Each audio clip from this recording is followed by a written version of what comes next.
τον κόσμο. Μητέρα μου, λέγει ο Χριστός στα υπέροχα εγκόμια που ψάρθηκαν σήμερα στη ζωή εντάφου, όπως το ξέρετε όλοι. Μητέρα μου, λέει ο Χριστός στην Παναγία, βλέπεις με ποιον τρόπο κάνω τον κόσμο καινούριο, με ποιον τρόπο διορθώνω όλα τα λάθη των ανθρώπων.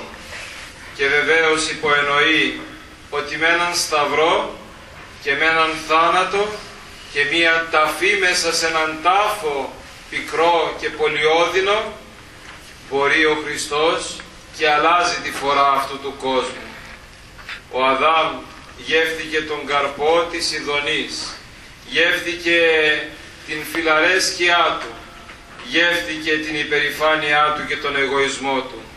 Και μετά τον Αδάμ το γεύτηκα και εγώ και όλοι οι άνθρωποι. Και τελικά, αντί μετά από τόσα χρόνια όπου διεκδικώ χαρά στη ζωή μου, απολαμβάνω τελικά δυστυχία και δυσκολία.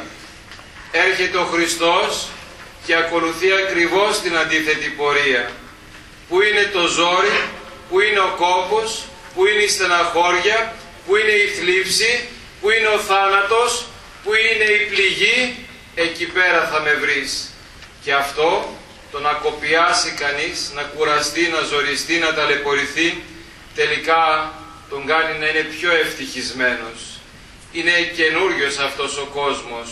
Και εμείς οι χριστιανοί με αυτόν τον τρόπο οφείλουμε να ζούμε την ζωή μας σε αυτήν εδώ τη γη. Δεν θα φοράμε άλλα ρούχα από τον υπόλοιπο κόσμο.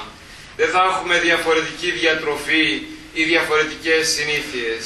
Αλλά θα είμαστε ως άνθρωποι που αυτή η ζωή μας φαίνεται πολύ προσωρινή. Θα περάσουμε από έναν θάνατο, ίσως και σήμερα, ίσως σε λίγες ώρες, ίσως μετά από πολλά χρόνια, αλλά σίγουρα θα περάσουμε από έναν θάνατο για να βρεθούμε στην Ανάσταση. Αν σήμερα και αυτές τις μέρες ευχόμαστε καλή Ανάσταση, δεν το κάνουμε για να πούμε ότι θα περάσουμε πολύ ωραία όταν θα ψήσουμε το αρνί την Κυριακή του Πάσχα και θα διασκεδάσουμε πίνοντας κρασί πολύ. Δεν είναι αυτή η καλή Ανάσταση που εύχεται η Εκκλησία.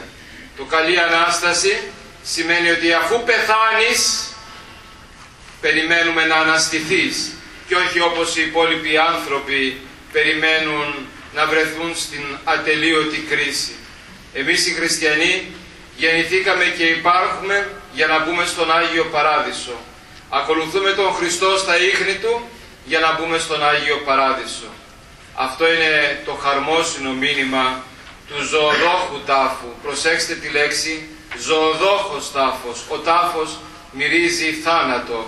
Και όμως εδώ πέρα τον τάφο του Χριστού το λέμε ζωοδόχο, αυτόν που δίνει ζωή. Αυτός είναι ο τάφος του Χριστού. Καταθέτοντας το σώμα του Χριστού μέσα στον τάφο, τον έχουμε κυδεύσει.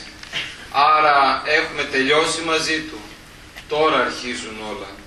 Μετά την Ανάσταση ξεκινάει ο νέος κόσμος, η νέα ζωή, οι χριστιανοί που μπορούν να ζήσουν αιώνια μαζί Του.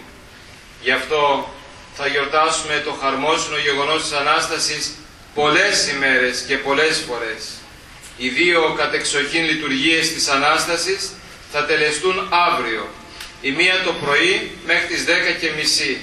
Και αν δεν την έχετε παρακολουθήσει ποτέ, δεν έχετε συμμετάσχει ποτέ, να ξέρετε ότι είναι μία από τις πιο συγκινητικές λειτουργίες. Ίσως η πλέον σημαντική και συγκινητική λειτουργία όλου του χρόνου. Καθώς θα μοιράσουμε τις δάφνες, θα ρίξουμε τις δάφνες μπροστά στο έδαφος για να είναι έτοιμος ο δρόμος της δόξας και να εμφανιστεί ο Αναστάς Χριστός. Θα τον καλέσουμε τον Αναστάντα Χριστό να έρθει χτυπώντας με δύναμη τα στασίδια για να κάνουμε τον κρότο να κινηθεί από τον Άδη τροποντινά, μεταφορικά, συμβολικά και να έρθει ξανά στη ζωή για να μας αναστήσει και εμάς. Και το βράδυ βεβαίως θα είναι η Αναστάσιμη λειτουργία μετά το Χριστός Ανέστη, μετά τις 12 η ώρα μέχρι τις 2. Είναι δύο λειτουργίες που αν κανείς θεωρεί τον εαυτό του χριστιανό δεν μπορεί να τις παραλείψει από τη ζωή του. Και αν ποτέ μια φορά στη ζωή του τις παρακολουθήσει, δεν υπάρχει περίπτωση μετά να σταματήσει κάθε χρόνο και να πει ότι δεν θα τις ξαναπαρακολουθήσω. θα δεθεί τόσο πολύ και θα ενθουσιαστεί που θα θέλει συνεχώς να είναι μέσα σε αυτές τις λειτουργίες. Προσέξτε όμως, υπάρχουν άνθρωποι οι οποίοι έρχονται στην Εκκλησία μόνον αυτές τις Άγιες μέρες. Για αυτούς τους ανθρώπους τα μυστήρια ίσως δεν είναι κάτι σημαντικό. Όμως ο Θεός είναι επικίνδυνος και η προσέγγιση με το Θείο είναι επικίνδυνη. Δεν κοινωνάμε χωρίς εξομολόγηση. Δεν πηγαίνουμε στα Θεία Μυστήρια επειδή μας είπε η μαμά μας ή γιατί είναι μια καλή συνήθεια. Όχι. Πρώτα προετοιμαζόμαστε. Πρώτα ζητάμε να συμφιλιωθούμε με το Θεό και μετά με πολύ χαρά, όχι μία φορά, αλλά πολλές φορές κανείς να κοινωνήσει. Με αυτές τις απλές λέξεις σας εύχομαι όλους καλή Ανάσταση. Διευχών των Αγίων Πατέρων ημών, Κύριε Ιησού Χριστέ ο Θεός ημών, ελέησον και σώσον ημάς.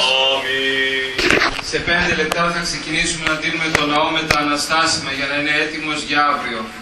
Όσα χέρια επιθυμούν να βοηθήσουν σε αυτό το ιερό διακόνημα, ας παραμείνουν λίγο ακόμη εδώ.